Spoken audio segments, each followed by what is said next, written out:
The Real Estate and Mortgage Show, your go-to spot for everything home buying, selling, and financing on News Talk 580 CFRA. Well, once again this week, live in the Byward Market with not Frank Napolitano, with Lisa Boulanger from Mortgage Brokers Ottawa. Good morning. Awesome. Welcome again, Lisa. Thank you. The show is getting better and better now that Frank's not here and you're here 2 weekends in a row. Look at that. I bet you our listenership's through the roof right now. Through the roof. Yeah, that's what happens when we get rid of Frank, eh? Yeah. Poor Frank. I'm sure he's doing just fine. Yeah. Lisa, That's listen, good. I listen to the show when I'm not on it, when I've taken a break, and Frank, he throws his jabs in at me. He throws them in. All in good fun. Yeah. All right, big week. The numbers for August are out. Yeah. How's the market looking, Paul? Well, you know what? The market, as I just put on my glasses here, the market is, I found August was a stagnant month. Like I felt like the numbers don't tell us that, but I felt it was a little bit slow. But it's our last month before kids go back to school. It's our last month before they start their hockey and their band and all their tryouts and stuff like that. And that is now in full force, and I'm starting to see a little bit more of this market. So I think September might be pretty good. But when we look at the number of sales, August over August, we were up 12.1%, and the average sale price was up 3.6% in August. So, It was a busy month. inventory is up, but things are selling, and prices. Now, when I look at the year to date, our number of sales are up 4.1%, and our average sale price is up 3%. But we have an average sale price right now of $700,000. In the last 2 months, we've gone from 704 to 702. Now we're at 700. So we are seeing a little tiny scaling back of the average sale price. I think that may change, though, once we get through September, though, when the numbers come out for September. I think we might see that our average sale price does pick up a little bit. So What's causing that downward pressure on the average sale price? Is it just the amount of inventory that's on the market? inventory is way up. I mean, inventory is way up, which is great for buyers, but homes are sitting longer now and homes are struggling to sell now. And so people have to reduce their price. So we're starting to see that happen now. If you're, looking in a subdivision that has, let's say, 15 to 20 comparables, there's a very good chance you're going to see a decrease in a lot of those properties because they have been reduced to get them sold. So that could be why. But, also our summers we don't have great weather. So, I mean, a lot of people take summers off and take, vacation time and cottage time. So they're not really focusing on real estate. So we've seen the number come down just a little bit, which I think will rebound as we get through September. Don't people typically want to get moved in, whether, like, if you have kids, school-age kids, you want the kids to get into school September, and then things, at least for us, usually it picks right back up. It seems to pick right back up, and then now everybody wants to move before Christmas. Exactly. So, so I think September is going to be strong, and I think October is going to be strong. And then, November, people are starting to think about holidays and Christmas and things like that. So it slows down a little bit. But we usually see our summer months, they're hit or miss. I think this, even though the numbers say they were a good hit this year, I felt they were a little bit sluggish. But now they pick right up. Now the kids are back at school and into sports. People start thinking about real estate mortgages now, and we're going to probably see a good spike in September and October, and then slow down a little bit November, December. All right. And I noticed not days on market, months of inventory. Yep. Seems to be holding fairly steady. Yeah, and we've talked about that. I mean, once you get up into, anywhere from 0 to 4 months, you're looking at sort of a buyer's market. Anything after that, 4 to 6 is a balanced market. And then, over that. So I think what we're seeing right now is we are in sort of a balanced territory, but certain areas, you can't just look at it macro. You got to look at it micro, because there's certain areas that are selling very well and selling very quickly, and there's lots of sales happening. And then there's other areas that are really slow, really sluggish, lots of inventory. Buyers have all the control. And I think that what we're seeing right now is that there's so much inventory in the market, which is amazing for buyers. But the good news is, even though the price is coming down a little bit, we're still much higher than when we started the year. So, price acceleration has gone up 3% this year, which is healthy, which is a healthy Ottawa market. Normal for Ottawa, right? Very normal, very normal for Ottawa. And I think that this is just a market that we're used to, and we know how to navigate this market. It's just a lot of times the sellers still think they're in those beautiful COVID years where prices were selling like crazy, and it's just not the same market, but it's still a very good market. Right. So, Lisa, you find the same thing in the summer? Like it's a little quieter for you guys in terms of people looking? What's Well, remember we have renewals and refinances as well as real estate. So for us, it's a very different combination. Summer is generally actually usually pretty busy for us because again, a lot of people have moved in the summer, so they've got mortgages coming due, and then they have to renew them or they need to refinance. Seeing the last of some of my 1 point somethings coming up for renewal, and I know those conversations are very sad for people. But the interest rates aren't horrible now. I nobody likes to see a 4, but 4 is a really good rate. Anything in the 4s is a good rate. Yeah. Anywhere in that range. So we've seen it stay busy. So when you think about your refinances and that, you could, like most homes, people love to close in the summer, right? Yes. They love to close in the summer. So, summertime would probably be actually quite busy for you guys. It because, is busy, yeah. On their anniversaries, Lots of renewals. renewings. Yeah, exactly. Lots of renewals. So while that keeps going, regardless of what the current real estate market is doing, Right. on the mortgage side of things, I mean, people always need to renew and refinance or do something with their mortgage when it comes up for renewal. So we don't really see the exact same patterns as you will see strictly in the real estate market. Right. And as you said, a lot of people, especially people with young kids, want to be in closing that house in July, August. Yep. They want to getting be moved settled in before the and kids move before or school starts. Yeah. July and August are very, very big closing months. Big closing months. So you don't see as much activity, but it's from people who have bought in March, April, May, June, who are now closing in July and August. So it's a big, big month for closings. So the moving trucks are always booked in July and August. Our moving trucks in July and August. Like someone's like, yeah, can I get your moving truck next week? I'm like, I don't think so. You better call the office because in July and August, they are on the road every single day. June 30th is the busiest closing day of the year. Yeah. June 30th? Yeah. And lawyers hate that. Yeah. You don't want to close your mortgage on June the 30th or your purchase or your mortgage period if you can possibly avoid it. And for that matter, try not to close on a Friday. Yes. Try to close on a Wednesday or a Thursday. Things tend to go a lot smoother. And if there is any kind of a hiccup, you don't have to wait the weekend to get it smoothed out if that happens to happen. Well, and what if you've got the moving truck booked and everything, and a snag happens? And we've seen it a lot that people have to sit on those properties for just till the end of the weekend, and Mondays they work on it again. So it happens a lot. There's the worst closing day is a Friday, by far the worst. Always on a Wednesday or a Thursday, or Tuesday, Wednesday, Thursday. Right, middle of the week. Just give yourself some flexibility. Leave yourself some time. Exactly. Right, Just in case there's anything goes wrong and you need to change something or it's not closing that day. If you close on a Wednesday and it's not closing that day, okay, well, we still have Thursday to work on it. Lawyers don't work on the weekends. So if you try to close on a Friday. Lenders don't work on the weekends. Banks are closed on the weekends. So Right. So anybody you're trying to call to sort out whatever closing issue you have, they're just no one not available. Yeah, not available. All right. Good advice. Yeah. Great advice. Usually also keep in mind too is if you close on a midweek, your move is probably going to be cheaper. The movers That's are, true. you know what I mean? Like if you're closing on a Friday, people always think I want to close on a Friday so I can, I can work on it on the weekend.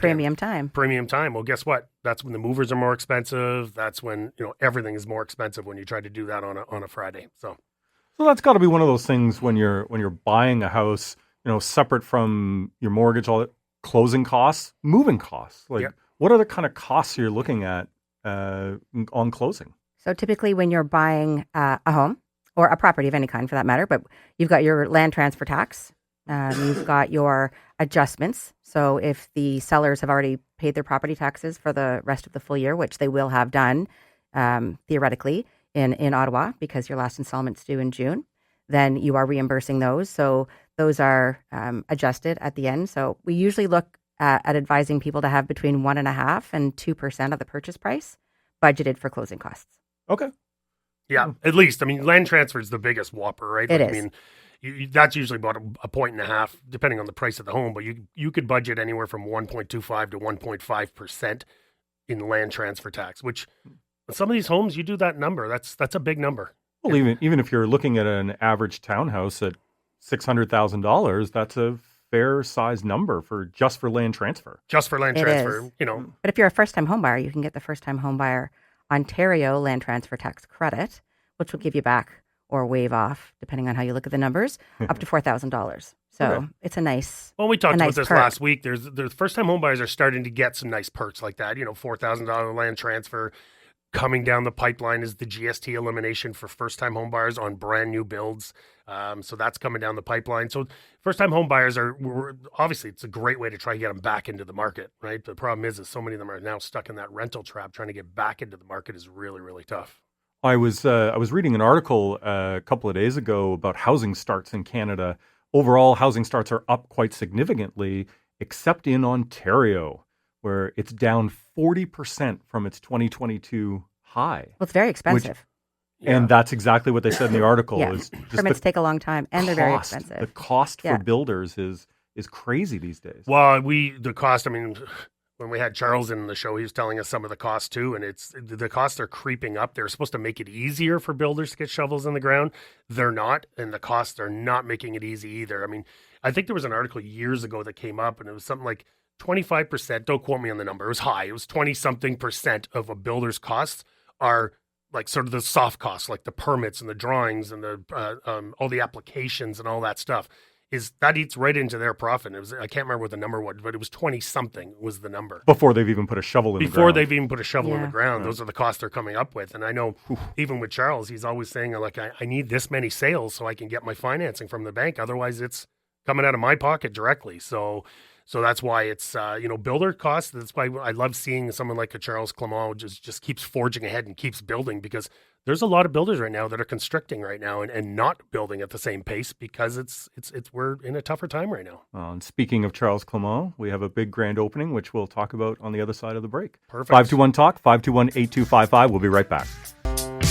So welcome back. Just before we went on the break, we were just talking about new home builds and builders and Clement Homes. We've got a big grand opening. Yeah, Very exciting. Huge grand opening tomorrow. Come see us. Greg will be there. I'll be there. Charles, the builder, will be there himself. It's in Russell. We have a brand new subdivision. Southwest Park is hundreds of townhomes, beautifully built townhomes. And we open there tomorrow. So the 7th from 1 to 4, come out and see us. It's in Russell. If you want to get any information, directions, things like that, southwestparkhomes.com. So southwestparkhomes.com. And what was the address, Greg? It was just off 300. It's just Route 300 right at Gregoire Road. Because it's such a brand new subdivision, I don't know that the streets map yet, but we've got lots of signage out, so it'll be easy to find. Yeah, so Route 300 and Gregoire in Russell. So come see us tomorrow. The builder is actually giving away something really cool. Clement Homes is actually doing, anybody who buys a home and comes out to this event and buys a home that day, they'll be getting a $5,000 travel voucher. Nice. And if you come out to the event and don't buy that day, but you buy within the week, they're going to still give you a $2,000 travel voucher to go anywhere you want. So That's great. Yeah, great little incentive. The builder's offering this up on his behalf, so it's a great incentive. I mean, you want to come buy a beautiful townhome starting in the low fives and get a free trip out of it? Come take a look. New home and a vacation. Woo. New home and a vacation, but you got to come sign in and come to the event tomorrow. So it's the 7th tomorrow, 1 to 4. southwestparkhomes.com. Are those freehold townhomes or condos? Nope, they're all freehold townhomes. We do have condos on the golf course in Rockland, but this is Russell tomorrow, so there's no condos in this one. There's all townhomes, 3-bed, 3-bath, finished basements, beautiful hardwood ceramics, plush carpeting, gourmet kitchens, and the parting walls, like the wall in between the townhomes, is all concrete, so you won't hear your neighbor, which is really, really cool. So southwestparkhomes.com. Come out tomorrow. Come meet me. Say you listen to the radio show, and I got champagne, and we have food galore. So come out and see us. I'm glad I'm going. Yeah. Right. Right. Yeah.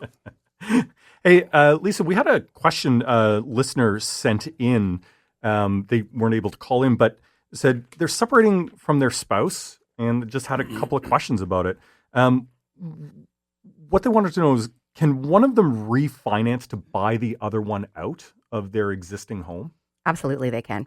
Yeah, there's a special program for refinancing, because typically you can't refinance past 80% of the property value. Mm-hmm. But when you are separating, and it doesn't have to be a spouse either. It could be two people that co-own a home and you happen to be going separate ways. Same thing, you can buy the other person out. You can refinance up to 95% of the property value in that circumstance only, because you have to be able to add the buyout essentially, because you're taking on the mortgage, plus you need to take on probably half of the remaining equity to buy out the other party. So absolutely you can. Okay, no, that's good. And is Can they use part of their RSP homebuyer plan to help out with that as well? Or You do requalify as long as you, again, are going through a separation of sorts. You have to have been living separate and apart for 90 days. Okay. And that's super key. It can't be separate and apart within the same home. It has to be at a different property address. I ran into this, and we have to specifically call CRA to get clarification on it, which is always a good idea to call for sure, because although we can give you the advice and say, yes, you should qualify, ultimately it's you as the borrower who's going to pay the price if you didn't actually qualify when it comes to tax time if CRA disallows the claim.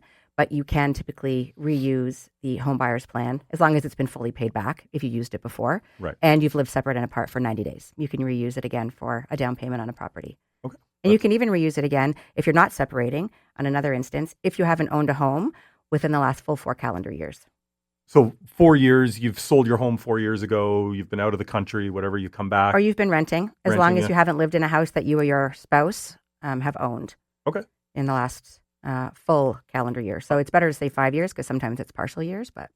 And again, get that clarification Exactly. from CRA Absolutely. before you make. Well, before you go buy anything, too, you will need a separation agreement. You too, absolutely right? need You a can't just separation go- agreement. You can't just say, okay, well, we're separated now. I'm going my own way. I'm going to go buy another house because you need a separation You agreement. certainly should not do that. Yeah. Yes, yes. But people don't know, right? Like people Yeah. don't know. I remember, years ago when I was separating, I was ready to go buy another house and I was just about to put an offer in and I was like, do you have a separation agreement? I'm like, oh, that would be helpful, wouldn't it? Yes. And don't close. I had that happen. Well, it doesn't happen often, but it still does happen despite the best advice. It's an emotional time and people fully understandable. They want to move on. Don't set your closing date to be right at or right around your finalization for your separation agreement, because the other party could change their mind. Their financing may fall through. You may not get your money for your closing. And now we're looking at scrambling to close with a private mortgage or finding someone else who can supply the down payment or go on title because now you don't qualify for the mortgage. Or not closing. You want to and have that getting money in sued. hand. Yes, Yeah. exactly. You want to have the money in hand before you actually go out and get something else. Right. Yeah. So get all those details of the separation done first Beforehand. before you start even looking. It's at the best another thing house. to do. Right. We can get you all set up. I work with a lot of family lawyers, and we do play a big part in helping people know what they can qualify for. Obviously, it's a longer process, but we want to make sure that they're going to have their funds in hand before they've gone out and gone fully committed to purchasing a new home. Right. It's actually sad, but when I'm thinking about this, I'm thinking how much of our business is separations and divorces, and I'm going to say probably 55 to 60%. Yeah, is it's a big percentage. it's a huge percentage, and I'm like, wow. I mean, one, we have to be very educated in what we're doing. So do you guys do? And Absolutely. 55 to 60% of your deals are separation deals. It's tough, and you have to, the care that you have to give in that situation, Right. because there's a lot of hurt feelings. There's a lot of going on. And sometimes it's very volatile and it's hard. It's hard when you're having to be in the same room and it's volatile like that. So It really is. yeah, We have Well, to try so- and take the emotion out of it, as sad or as cold as that might sound.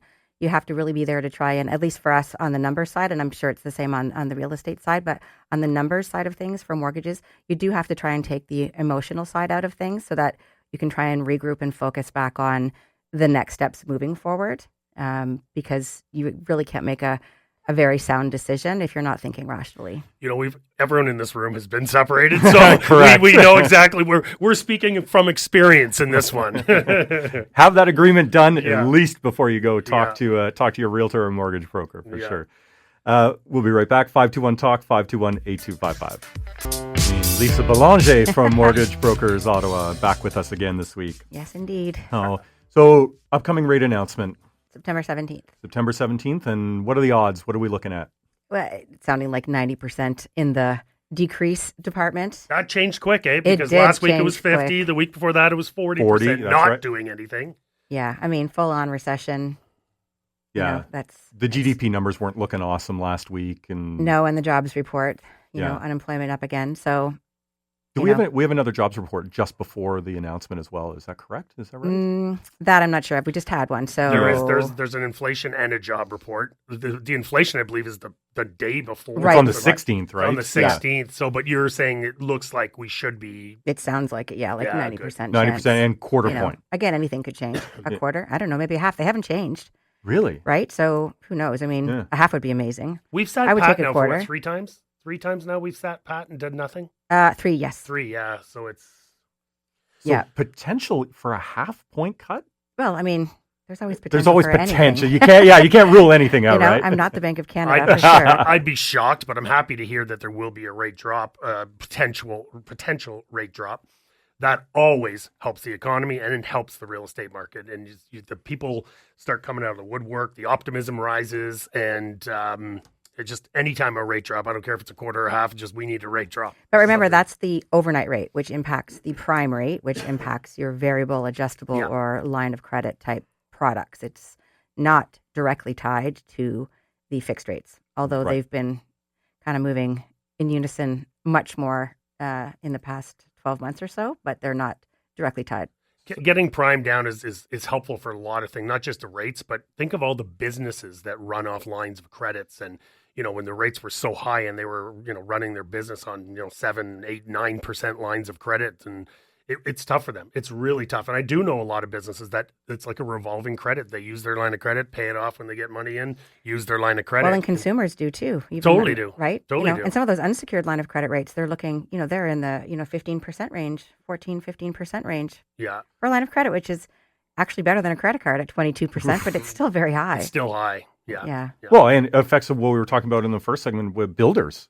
I mean, like builder, lines of credit and financing on properties. I mean, well, and that's why a lot of people, when the rates were super high, we saw a lot of builders tighten their purse strings and not build quite as fast. That's why I always say to Charles Clement, like, you guys just keep going. Like, they're a medium builder, but they're a big time medium builder. Like, they'll do a couple hundred units, a couple of hundred townhomes a year. And a lot of times he's in his own pocket or living off these lines when he's buying all the supplies and that, because he's buying in bulk, right? And so the cost has gone up astronomically. It's great it's coming down. So it's not just homeowners that it's going to help. It's business owners and builders and people who really need those rates to come down. Getting those shovels in the ground and getting some inventory, some new home inventory on the market for sure. So Lisa, is it typically, is 5% still the typical down payment people are looking? Is that typical for a home, people putting down? Or there's a lot of people doing still 20%. There's quite a few that are doing less than 20%. Right. But keep in mind, the minimum down payment when you buy a house, yes, theoretically is 5%, but it's 5% of the first $500,000. So if you go into a purchase price over $500,000, you've got to do 5% of the first $500,000, so $25,000, and then 10% of the remainder. Oh, okay. So although the technical minimum down payment is 5%, it does go up if your purchase price goes over $500,000, which is pretty much everything right now. Pretty much. You're not much around. Exactly. Under so you do 5. have to have a bit more, and you don't have to be a first-time home buyer. That's a very old policy. But it's still a myth that's floating around out there. Anybody can put down 5% or the minimum down payment. Right. So, it used to be that it was only very long first-time buyers that qualified at 5% or could do a 5% down payment. Right. But even when you're saying only to $500,000, like 5 years ago, that was a very expensive home in Ottawa. Yes. Now it's a starter home. Like $500,000 is a total starter home. So I wonder if they're ever going to raise that, if they're going to change that to maybe $750,000 instead of, $500,000. I mean, here's hoping. We're still waiting for, a lot of the lenders to catch up with their sliding scales. If you're in the greater Vancouver, Toronto areas, you can put down usually 20% of the full, almost $2 million. Whereas in Ottawa, if you're buying a house for over, $1 million, $1.2 million, $1.3 million is pushing it. You're putting down more than 20% because lenders work on what's called a sliding scale basis. So they'll lend you usually 80% of the first 75% of the purchase price and then 60% of the remainder. So you get into not straight math quite clearly, as you can hear from that. Right. When we're in Ottawa, when our average price has gone up so much, a lot of the lenders just haven't caught up. They've raised it for those big markets, Vancouver and Toronto, but they really haven't. They haven't caught up here as far as policy is concerned for those types of purchases, which is very frustrating. It's the new math. Yeah, exactly. Exactly. Yeah. But you're right. As prices go up, they get more expensive. The old ways they're doing it is archaic now. They need to change some of those numbers or the degrees of separation for sure. Right. So, Paul, with the numbers where they are right now, should people be selling before they buy? What's the advice you're kind of giving right now? Once again, you want to get very micro on that, because certain areas I'd say, you know what, you're going to have no problem selling your house. And then there's other areas I'm going to say, unless you price it absolutely perfect, it's going to be a tough sell. So in that situation, you go buy first. I think what more people are doing now is buying first and then selling.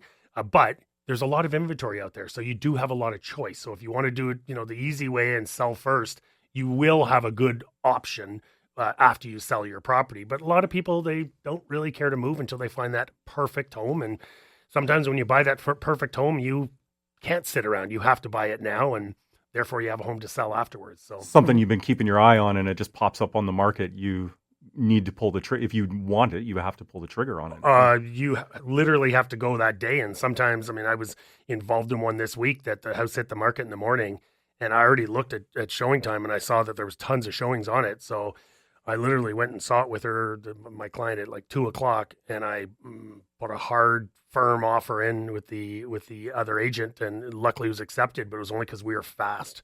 Because the next day they had another 7 or 8 showings booked. And I was like, we're not waiting until the next day. If we don't get in now, this one's going to sell overnight. It was beautiful, priced well, done a really good job of presentation. We like it when people have sold their house first. However, how do the lenders feel? However, if you haven't and you're in a position where you're going to sell after you've purchased, and you need to go in firm or whatever the numbers happen to be. Because remember, you can get your mortgage approval and you go ahead and waive your financing. But does your mortgage approval say that the approval is conditional on you selling your current home?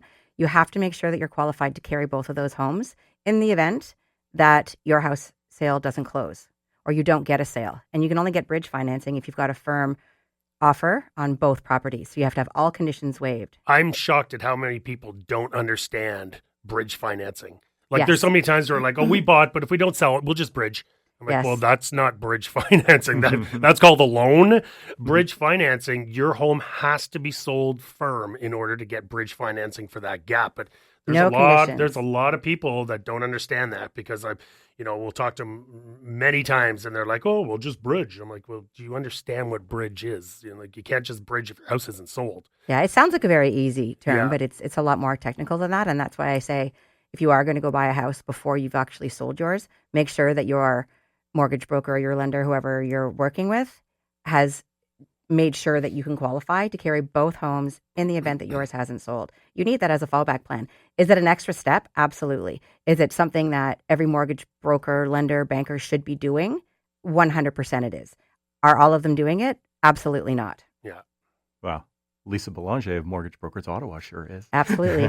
We absolutely are. But you know what? It's an old cliche or saying is, do you buy first or do you sell first? Like you get stuck with 2 homes or none at all, right? And I think you have to look at the area, and you have to look at what you're selling, what product, how quick it's going to sell, and are you realistic on price?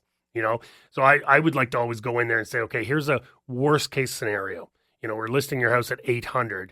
When you're telling the mortgage broker what your house is going to sell for, use a worst case scenario, say $750. Just, we're going to sell it for more. Go low. Just go low. Because if you can get approved at that $750 number and we sell it for more, you're golden. But, I'd always, don't promise, oh, no, we'll sell for $800, no problem. Just be very conservative when you're doing things like that, because stranger things have happened. Well, and as you said earlier, we're not in those COVID days anymore where things sell at incredible over-asking prices anymore. Well, right? During those days, it was imperative that you bought first.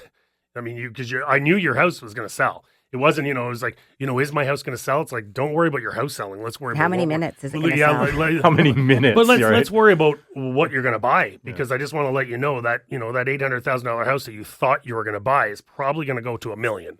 So just, are you budgeted for that? That would have been hard days for you guys too. Oh my gosh, it was so tricky. You said, $200,000, $250,000 over list. And then, lenders really don't like that. Appraisers have a very hard time with it. Right. We actually saw appraisal costs during that time go through the roof. Because they had to work way harder. They had to work way harder. And that's how, I mean, everybody thinks, oh, the appraisal, they were here, what's it worth? The visit to the property is not even a very big part of the process. The magic happens when the appraiser, who is highly educated through, you usually have to be have a university degree. Then you have to go through all of the training. You have to article. It's a very long process. The magic happens when they're back at their desk and they're doing all the research, because they are held to a standard and can be liable if their estimation of what the property is worth is incorrect. And now the lender needs to rely on it. If they have to go to court, they need to be able to defend their position. So yeah, we saw appraisals go from maybe $500 to $1,800. 1900. They're back down again, but we found that appraisers called us a lot more. Can you explain why you got $250,000 over asking? Yes. Go like what comparables like this, that, and sometimes it was hard. I was like, sorry, the buyer came in and that's what they wanted to pay. The demand. That was the demand back then, and it would have been hard for them as well, because they would have been 1 week the home was 1.1 million. Next week it probably would have sold for 1.2 million. That's how crazy that market was back then. It was an amazing time if you had to just sell and get out of Dodge. But if you had to sell and buy, it's like, sure, you're going to hit the home run on your sale, but you're also going to pay a premium on your buy. Right. The market balances itself that way, right? When I was dealing with a client this week, we have to sell her house as well. So I appraised her house a year ago for $750. And the house she was buying, I reminded her, I said, keep in mind, a year ago or whenever it was, 2 years ago, we were looking at these homes. This wasn't an $850,000 house. This was like a $925,000. Like, this was a much higher at that time. So you're definitely buying for less, but keep in mind when we go to sell your house is that number Also that I gave you a year and a half ago is probably not there. So you're going to have to take a little bit less on your sale as well. So you're right. You either buy for less and sell for less, or buy for more and sell for more.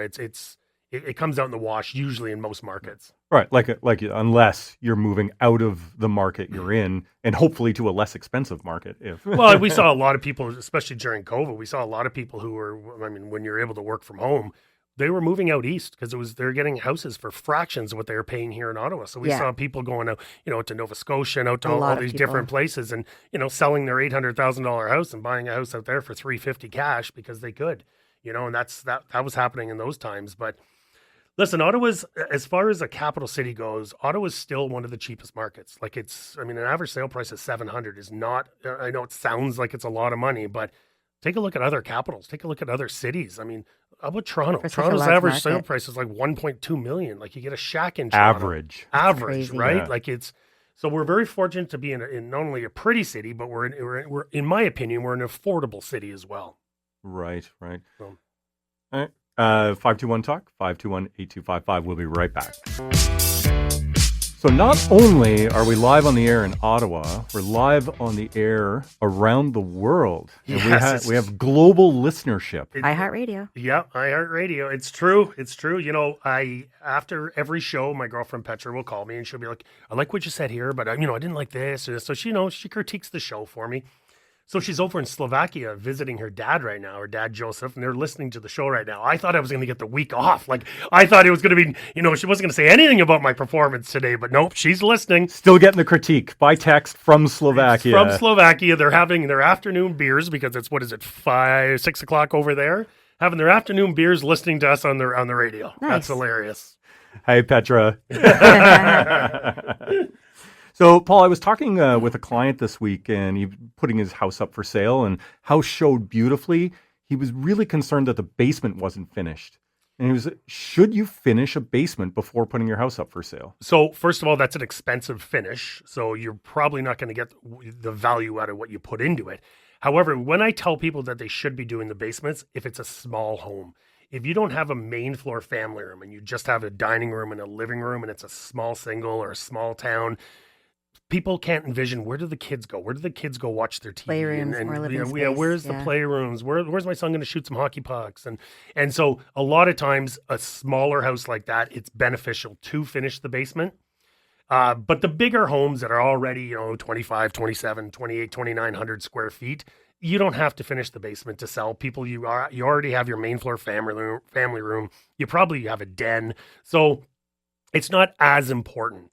What is the most important thing is how you finish it, though. Okay, so you have to make sure that when you're finishing it, you want to finish it for the masses. You don't want to get, too fancy with things. You just want basically an open room with nice flooring, a nice ceilings, lighting, things like that. Don't go put extra bedrooms. If you have 4 bedrooms, you probably don't need a bedroom. If you have 3, you could probably put a bedroom down there. But try and finish it, not as inexpensive as possible, but still looking really good, because you won't get, if you put 60 grand into a basement, you're not getting 60 grand back out of a basement. In 3 months putting your house up, you're not. So, finish it for the masses, finish it, so people could envision doing something down there if they wanted to do something else down there. But yeah, too many people always get us through the door before you do things like this, because there's so many people that will do upgrades to their property thinking they're going to get a return on it. And then we walk in the door and we have to say, geez, I'm glad you spent 30 grand on this, but don't like it. It's not a big value. The value proposition is weak on this upgrade. So always get us through the door. We'll tell you what to do and what not to do. And a lot of times it's just the elbow grease of cleaning, painting, light fixtures, decluttering, things like that. That adds a lot of value right there. If you're going to do a kitchen and a bathroom, you'd probably be smarter just to price it accordingly rather than go put the money into doing that. So, but every home is different. So get us in the door. We'll tell you exactly. I mean, if you have a house in Rockcliffe, yeah, you probably have to do some of this work before you're selling your property if you want to get good dollars for it, or price it accordingly. So just get us in the door first and we'll tell you what you need to do. Well, I guess part of the risk too in doing renovations like that is you risk doing it in a way that won't appeal to the right buyer. You're doing it in how you like it, not... The worst is paint. When I see people do their own painting job and they're like, well, we painted the whole house, and I look up and I see paint on ceilings and all this, I'm like, someone's going to have to repaint now. My brother's Roller a marks. painter, and he sees that all the time. My brother's a painter. Tony was, had his own paint, well, more than just painting business, but, did the painting. You can really tell. I do not paint. No, I suck at painting, and I would never want to paint. Let the professionals to do that for sure. But there's so many times where people, and then they'll paint, and it's like a canary yellow, and I'm like, oh, why didn't you get us in? I would have given you the color that you need to paint this house. You want to go neutral, right? I mean, you have to go neutral. You got to go neutral. That's going to, listen, if someone wants to go put a burgundy wall, accent wall or something, great. Let them do it afterwards. But don't do that for them, because people like neutral. So make sure everything is neutral. If you are going to paint, bring in the professionals and make sure it's done properly. But the biggest thing is decluttering. Like, you can take a 2,000 square foot home and make it look like a 2,300 square foot home just by decluttering. And what does that do? People think it's bigger. So maybe you could raise the price a little bit. So decluttering is number one. Right. Just get rid of the personal stuff, the personal pictures, all the knickknacks, make things clean. And it's just, that's very, very important. Is the decluttering. When I'm with sellers and they're asking, should we, adjust anything? I'm like, you just make it so people can easily walk through, like, so they feel roomy and spacious. Keeping in mind, when a house is being shown, it's going to be a couple of people, maybe a couple of kids, a realtor. Yeah. Like, there's going to be, 3-5 people walking through that house. If they don't feel comfortable in that space, then it's going to be You got to remember that too when you're appraising your house for a refinance. If you're having an appraiser come in, people always ask that. Do I need to, get the cleaning lady in here before the appraiser comes? It does need to show nicely. If it's cluttery, if the lender sees stuff all over the place, boxes piled high, they can't see through to the walls, this and that, that'll raise suspicion, and it can affect the value that you're going to get in your appraisal. One of the biggest things I like to do with a seller is I like to say, okay, let's go outside. I'm going to show you this house, your own house. I'm going to show you as a buyer. And I want you to be honest, and I want you to tell me some of the things that bothers you about this house. Whether it's the size or whether this bedroom's too small or whatever it is. If it's something that we can change, other buyers will probably see the exact same things that you see as I'm going through this house with you. So yeah, that's a good idea. If you don't like this about your house and you think other buyers are not going to like this, maybe we change that because you don't like it, so other buyers might. So I actually go through their house with them almost like as a buyer, so they can tell me what are the pain points of their house. Right. And it usually works like a charm. That's an interesting point you brought up, Lisa, about the appraiser. I mean, I guess the appraiser's only human as well, right? Absolutely. I mean, they've gone to school, they have all their certification and skills, but they're still only human. Yes, and they're taking pictures. So again, it's going in the report. Right. They have to take pictures of certain parts of the home, every room. They need to take pictures of, if there's a wood stove. if you've got boxes and things, I mean, that's a potential fire hazard. Right. If you've got, if it's the case of maybe there's a hoarding issue that's going to impact the value of the home. If they can't see the floors and they can't see the walls, that can really affect how can the they give a impact, condition the on value. it? Right. Greg, we were talking before. I don't even think Lisa was here when we were talking about this, but about one of the listings you shot recently. And I'm just thinking to myself, you've been into so many homes. You must see some of the worst stuff and also some of the best stuff. Like, I've seen it all. Like you would be able to design your own home and build your own home in a heartbeat because you know exactly what you like and what you don't like because you've been in so many homes. I think it'd be a really weird home. best A little bit of this, a little bit of that. I like this in this house. I like this. Here's all my pictures. Exactly. Yeah. But I just imagine what you see some of the homes you go into. I've been in over 40,000 houses, so I've seen everything. Wow. That's crazy. Everything. 40,000. Yeah. And I'll tell you, exactly to this conversation is when I pull up outside and the landscaping is beautiful and spotless, I know the inside's going to be beautiful and spotless, and I know that the house is going to sell if it's priced right. And it does every time.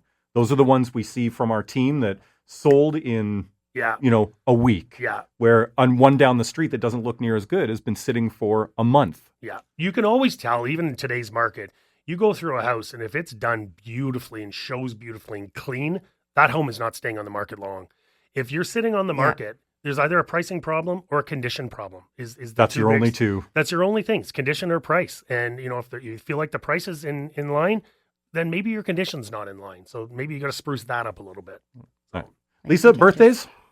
Yeah, actually, I've got two since I'm not going to be here the next 2 weeks as they're occurring. My mom and my brother. Oh, so happy early birthday to my brother Tim and my mom Judy. Happy birthday, Tim and Judy. Oh, and Abby if Abby's listening. She's turning, I want to say 15 on Monday. Amazing. Amazing. Paul?